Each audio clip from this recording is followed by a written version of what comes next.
Triangle का question है। Question देखिए क्या कर रहे हैं। The base of a triangle is divided by the altitude into two parts equal to 36 centimetre and 14 centimetre.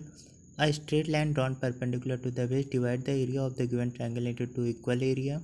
What is the length of the smaller part of the base that is divided by this line segment. ठीक है, यानी इसने हमसे बोला कि आप क्या कर लो, सबसे पहले एक ट्रायंगल है, ठीक है, इस ट्रायंगल से इन्होंने क्या किया, एक वर्टेक्स से क्या किया, एक लाइन ड्रॉ करी परपेंडिकुलर, जो क्या करी अपोजिट साइड्स को किस में डिवाइड कर रही है, 36 एंड 14 सेंटीमीटर में। ठीक है, ये हमारा 36 हो गया और ये हमारा 14 हो गया।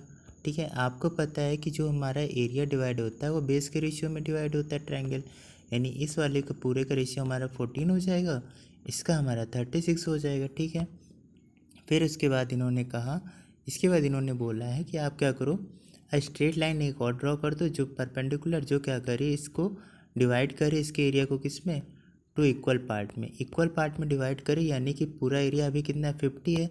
अब एक लाइन जो हम परपेंडिकुलर डालेंगे ये क्या करेगी, 25-25 में भाग बढ़ जाएगी, यानी अब जो हमारा होगा ये वाला, ये इस लाइन के द्वारा ये हमारा 25 हो जाएगा और ये मेरा कितना हो जाएगा, 11, क्योंकि इक्वल डिवाइड हो जाएगा। अब देखो ना, पूरा 50 था।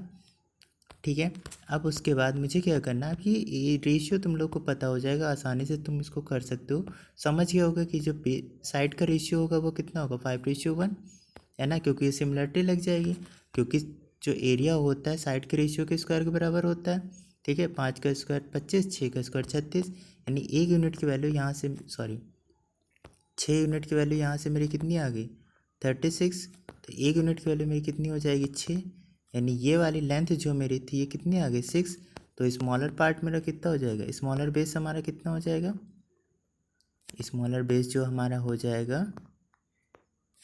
14 + 6 = 20। यही हमसे क्वेश्चन पूछा था। ठीक है, बहुत इजी क्वेश्चन है, इसलिए आप कर लोगे। Thank you so much.